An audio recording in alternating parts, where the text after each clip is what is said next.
The northwestern end of the Solomon Islands is one of the most stunning and remote parts of the Pacific Ocean. But its isolation offers little protection. The world is catching up with this place very fast and, in effect, drowning it. You think the whole island will eventually disappear? Yeah, this island will be disappear. Climate change is not an abstract notion for these islands. These houses are really falling into the ocean, aren't they? Yeah. These houses really falling to the ocean. Or the people who call them home. Whilst the global average sea level rise rates are running at about 3.5 millimetres a year, here in the Solomons, the last 2 decades have seen 3 times that rate. So between 7 and 10 millimetres a year. So this is way above the world average. That's right. It gives us a unique opportunity to provide this sort of looking glass into the future of how we expect the rest of the world to experience sea level rise rates towards the end of this century. 39-year-old Dr. Simon Albert first came to the Solomon Islands as a young PhD student from the University of Queensland to study the impact of logging runoff on coral reefs. Then he started to hear stories of islands that had simply vanished off the map. An elderly gentleman on the boat with us, he started explaining that there were these islands that he used to camp on as a child. And we were just out in the middle of the ocean looking at a coral reef with no island in sight. The battle for Guadalcanal in the heart of the Solomon Islands was a critical turning point in World War II for the Allies. We surprised the Jap, and the landings were easy. Simon learnt there was an archive of thousands of wartime surveillance photos in the present-day capital of Honiara and decided to investigate. Were they kept well? Were they all catalogued?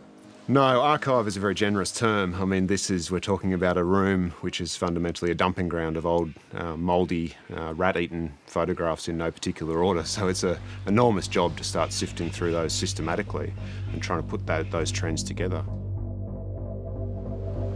Simon focused his research on a group of islands in the northwest of the Solomons, just off Santa Isabel. It's where we're motoring now, towards the island of Sogomo, or what's left of it. Land that were once on an island here, now we're driving a boat across it. It's just mind-blowing, really. And if it wasn't for that old imagery, we'd have no idea that this, in fact, was a quite intact, stable island. By matching the old against the new, Simon was able to illustrate just how much of this island is now underwater. So where we are here now, Liam, was an intact island back in 2002, and since then half of the island has been lost to sea level rise. So it's only taken the last 16 and a bit years? Yeah, that's right. But in fact, these trees are quite ancient trees. We've dated them to at least 250 years old. So these aren't just, small little shrubs that have come and gone. These are large, stable trees that occupied this once enormous island. So it's not part of a cycle or a trend?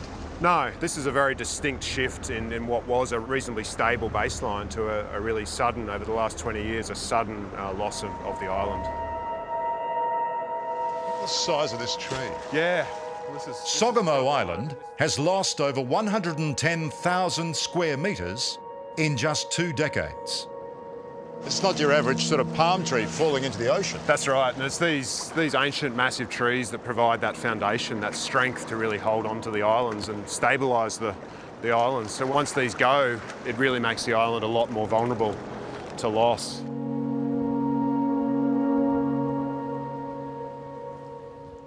Hard to believe, but as recently as 20 years ago, I would have been walking in the middle of this island's rainforest. This beautiful old casuarina was well and truly in the heart of it. But as you can see now, sadly, the ocean is lapping at its roots, and it will be most certainly the next to go under.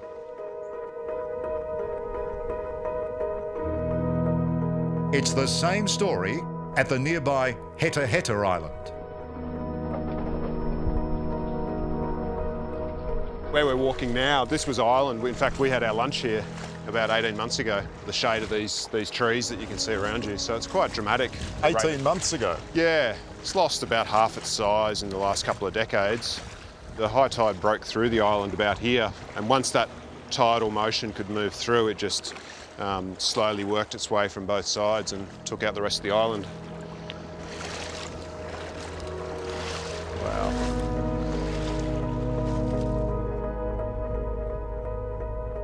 In the past 20 years, sea levels in the Solomon Islands have risen over 15 centimetres, partly through climate change and partly because of trade winds physically pushing water into this part of the Pacific. And these are the rates that the entire globe is predicted to experience over the next century. So what's happening here in the Solomons is supposedly what's going to happen to the rest of the world in the next, 50 years? Yeah, well, it's more than supposedly now, unfortunately. We've got irrefutable evidence that the next 100 years is going to see pushing towards 1 metre of sea level rise globally. What about climate change deniers who may say to you, look, hang on a minute, this is just all part of the natural cycle. Islands come and go, sand shifts, these things happen. That's certainly the case. I mean, islands do come and go. We see small sandy cays that will, develop some very low-lying vegetation for a few years and get washed away by the next storm. That's not what we're talking about here. These are large islands that have been on these reef platforms for at least the last few hundred years. And the rates of change we've seen over the last 20 years are unprecedented in that history. Of the 33 islands that Simon has studied in the northern sector of the Solomons, 6 have shrunk by up to half their size, and 5 have disappeared altogether. So this is Kale Island. This is a photo that I took in 2009. Like this pretty island called Kale. Yeah, it's one of our favorite little islands for picnics and fishing. Go out with my family and just relax for the day.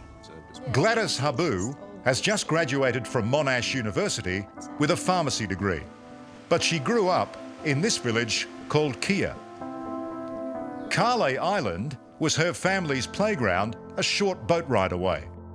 Have you got any photos more recently? Yeah, so this is a photo I took in Wow. 2014, so exactly 5 years later. Yeah, just one day we decided to go for a picnic and it's no longer there, so Yeah, and it so was quite shocking. That's how quickly things are changing in this part of the world. What has stood the test of time for centuries has now been wiped off the map. So here we are, but where's the island gone? Well, unfortunately, this is the end game. The wave energy and the sea level rise has really just pushed this island slowly off this deep edge, and it's been lost completely. It's hard to believe that Gladys and her family had a barbecue on this every Christmas up to 2012. Yeah, these islands represent a lot more than just a beautiful white sandy beach and coconut palms. These are places that these local people use on a daily basis for family picnics, but also for fishing, for feeding their broader family. So they're critical to their livelihood. So the loss of these islands is the loss of a cultural asset and a livelihood asset for these people. Coming up, these are people that aren't asking a lot of planet Earth. when waterfront real estate There's been dozens of houses lost here to sea level rise. is a life-threatening curse, The beach there. The beach was over here. Yeah, it's over here. saving the Solomons How long has it taken for this house to almost disappear? 1 year. and the world. It's become so political and so divisive, and we need to move beyond that. We're smarter than that. That's next on 60 Minutes. We're travelling through Ritamala Passage, which is a very remote passage on the western end of Isabel here in the Solomons, in one of the remotest parts of the Western Pacific. And this place is a natural laboratory to try and understand these climate pressures on islands, both in terms of sea level rise, but also the resilience and the strength of the ecosystem. It feels like we're in an inlet. You have to keep reminding yourself we're actually in the ocean here. We've got 2,000 kilometres of open ocean in that direction, and we're about to pop out into the Solomon Sea. Dr. Simon Albert has devoted much of his scientific career to the Solomon Islands and its people. This is a really pristine part of the world. It's a privilege to be able to work and be here. Oh, that coral's ridiculous. Look at that. He's taking me out to what the locals call the Seaweed Islands. On a beautiful day such as this, it's hard to fathom the disturbing reality here. These people are on the front line, Liam, and we talk a lot about the impacts of sea level rise on islands, vegetation and the environment, but the human element to it is so critical, and these people are literally facing it on a day-to-day basis. Vegetation is one thing, but when you see that homes actually falling into the ocean, it's something else. There's been dozens of houses lost here to sea level rise just in the last 10 years, really, and that causes an enormous impact on these people's livelihoods. This is Beni Amina, part of the Seaweed Islands, the most vulnerable of the Solomons Archipelago. There's almost 200 men, women and children who call this tiny plot of land home. And for them, climate change is not an academic debate or a dinner party discussion. It's the reality of seeing their homes and livelihoods washed away and the bleak prospect of an uncertain future at best. This house is the next to go. This house is next to go. This man owned this house, already go to the village. He's had to leave. Yeah, have to leave. Ben Katua lives here with his wife and small son. Like everyone, they scratch out a meagre existence selling dried seaweed for about 70 cents a kilo. He's lived here 6 years, but questions how much longer they can last. This house is really falling to the ocean. And where was the beach before? Whereabouts was the sand? It's already there. Yeah? Just before this house, the beach there. The beach was over here? Yeah, it's over here, or down there. And how long has it taken for the beach to come back here, for this house to almost disappear? 1 year. Waterfront real estate has a whole new meaning out here. Rising sea levels make survival more precarious by the day. The fact is, this village is one cyclone away from oblivion. Living with such uncertainty is the awful reality for women like Jean Taraka and Natalie Andrew. I feel very sorry too about my island's getting small. I don't know where I'm gonna move on. Ladies, you tell me, I mean, what's the future? We don't think we have future, but we just fight for our own life. We don't know what is the future. You don't think there is a future, Jean? I don't think of the real future. That's sad, isn't it? Do you mean by that, you think the whole island will eventually disappear? Yeah. Without doing anything, this island will be disappeared. And this has been your home? Yes. I don't know where to move. These are people that aren't asking a lot of planet Earth. You know, they've got a fairly small footprint on our planet. They're not asking much. When we see these people hanging onto sand and trees and shrubs, it makes what we have insignificant, doesn't it? Or yeah.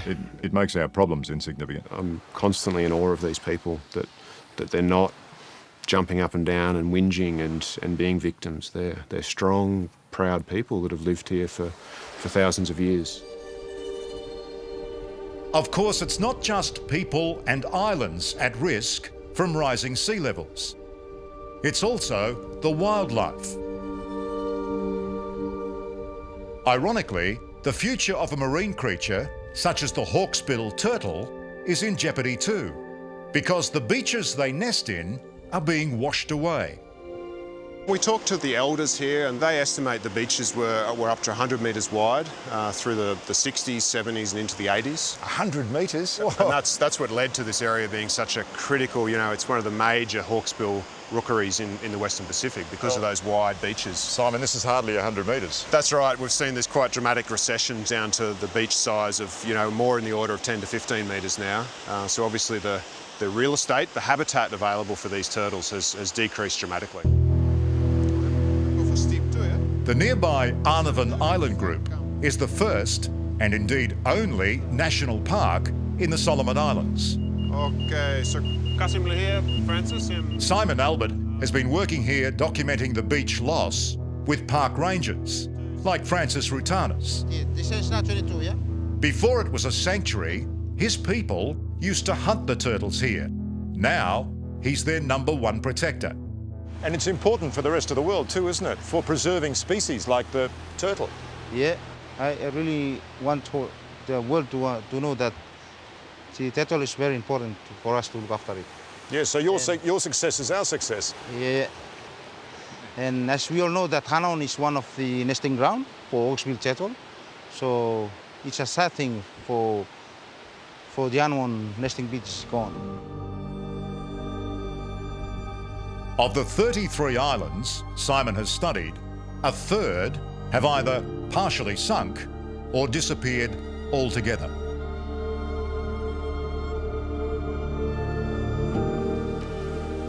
He says if we continue to ignore this disturbing trend, then it's not just the Solomons, but the whole world that's in deep water.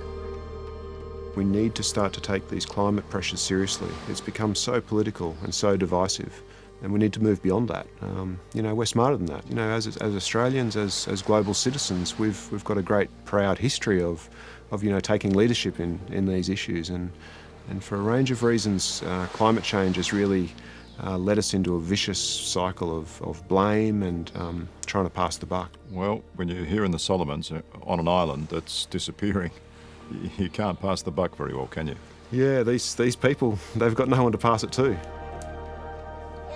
So I think there's a little bit more we can do to try and help not only these people, but eventually ourselves.